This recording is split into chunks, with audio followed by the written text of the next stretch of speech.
Mirëmëngjesi ju që doni të mirën në këtë botë.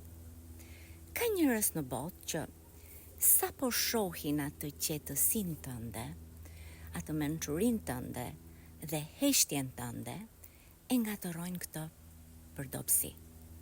Mendojnë se fakti që ti nuk u kthehesh atyre, që ti nuk ul nivelin tënd, që ti nuk u përgjigjesh me të njëjtën energji, mendojnë se ti je e brisht apo e dobët.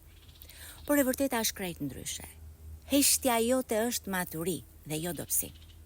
Largimi yt është forcë, jo dorësim. Shumë njerëz negativ do përpiqen të tërheqin edhe ty në botën e tyre të errët, sepse pikërisht aty ata ndjehen të fortë. Por kur ti nuk futesh atje në atë errësirën e tyre, kur ti nuk u ushqen dramën, kur ti nuk u jep asnjë pikë nga energjia jote, atëherë ti fiton. Dhe ky fitim atyre u djeg. U djeg sepse kuptojnë që nuk kanë pushtet mbi ty. Mos u çudit asnjëherë kur pozitivitetin tënd ata e marrin për dobësi. Në fakt, ata i trëmben forcës tënde të vërtet.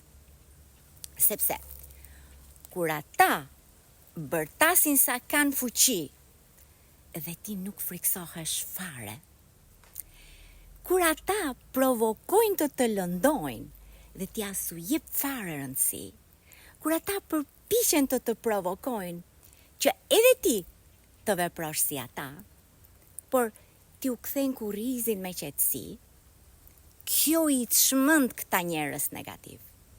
Ata duan reagim, ata duan rrëmuj, duan dram, duan të ndjehen të rëndësishëm në atë kaosin e tyre që krijojnë. Por ti qëndron lart. Ti nuk zbret në nivele që nuk të takojnë. Dhe kur lartësia jote i lë ata poshtë, pa frym, ata këta e ndjejnë si shuplak, edhe pse ti nuk i ke prekur fare. Kujto një gjë, asnjëherë mos u përpiq ti bindesh këta njerëz që nuk duan të kuptojnë. Mos i shpjego sjelljen tënde. Nuk ja vlen. Sepse ata nuk shohin më larg se ajo errësira e tyre. Njerëzit e gabuar do e quajnë forcën tënde